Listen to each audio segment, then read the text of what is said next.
a word and then I'll say it in English to get through faster. Ok, We're short on time.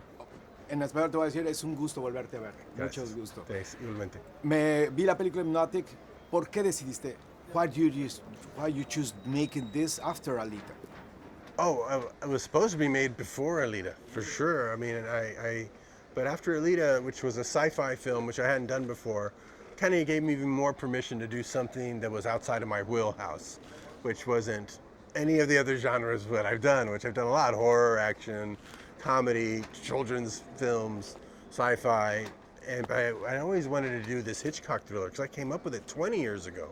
Came up with it in 2002 because Vertigo had come out, had been rediscovered, and I was watching that a lot. I go, I'd always loved the Hitchcock movies. One-word titles that were very, hypnotic, and a lot of twists.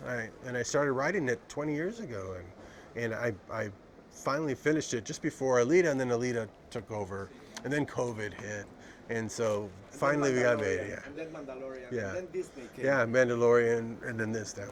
So I'm glad I got to finally make it. I know that I have 5 minutes, but it's very important for me. How do you think about the Mexican films? How do you think about the Mexican right now, the Mexican movies right now? Well, I mean, they've just always been, for me, an inspiration. The filmmakers that come out of there have always just been such class filmmakers. I grew up in a great era where, I was around Chivo and, Guillermo and Cuarón.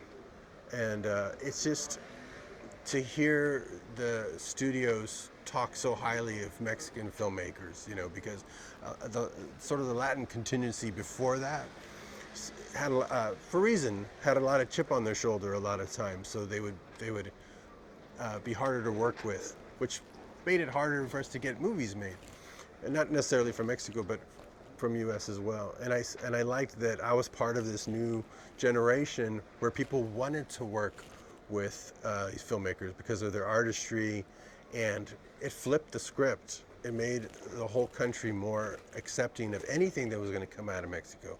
So it shows how amazing how just a handful of people can change the tide like that for Mexican cinema.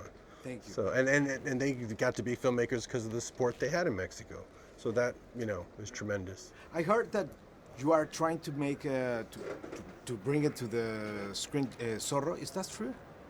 Oh, a long time ago, I was working on ago. the one that Antonio was in. I was going to work on that Okay. with Spielberg. Don't you have? I don't know. How do you say antojo in English? I don't know. Do you never have the idea to bring El Santo? I thought that you will be a great director for El Santo movie. I was almost going to do a Santo type movie many times. Well, then the rights became available for Santo himself and Son of Santo and all this. It could happen. I had a whole show called Lucha Underground on my El Rey network. It was slowly starting to bring that back. But then now I don't have that show anymore. But I thought that was a good path to get people into first just the Mexican wrestling style and their showmanship, and then bring back the granddaddy of all, which is El Santo. He's still huge. People buy dolls for him. They don't even know who he is, and I'm like, we got to bring him back.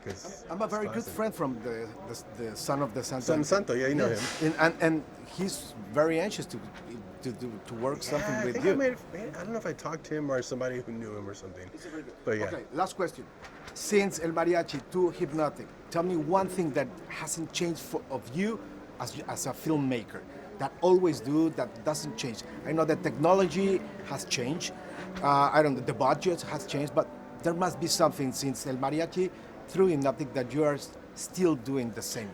Well, Mariachi, I made completely by myself. Yes. So like even here, there's 2 people on the. I was the sound guy and the camera guy, and because I did the sound separate and then synced it by hand. Yes. So that kind of filmmaking hasn't changed for me. I like that if everything else goes away, which happened on Hypnotic, where the COVID shutdowns meant our budget kept shrinking and our shooting schedule kept shrinking to the point where it was like, we have to shoot this mariachi style.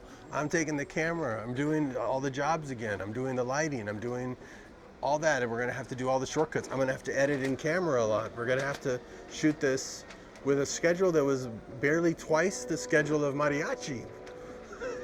So that's like, it was like shooting the old days. And that's why you're glad you don't give up those, you never get to be a big filmmaker where everyone does everything for you, because then now you're screwed, you know. So I've always kept that independent spirit and make my independent films. And I'll do a big movie to learn, but then I'll come back and I'll do ones that I completely control, that my kids and I make together.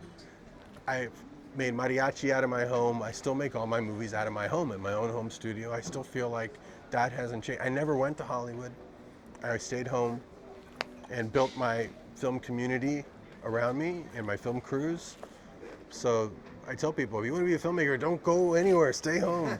Create it around you, and it changes the whole community. It changes the whole world around you, and that's your world. Thank you. Thank you very much for your time. Thank you, Robert. Thank you, sir. It's a pleasure.